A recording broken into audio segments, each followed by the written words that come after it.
Facebook feed copy link option not showing. Hello everyone, welcome to this channel.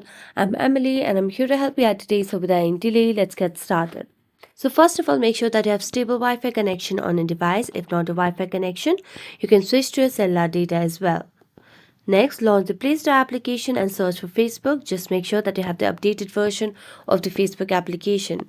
As you can see on the screen, there is an option of update, which means we have the latest version of Facebook application. So we're just going to go back and then make a long press on Facebook application and then tap on app info. It will lead us to a new page where you can see the option of clear data at the bottom right corner of the screen. So just tap on it and then clear the cache and tap on OK. Next, go to the app permission and toggle on all the required options over here.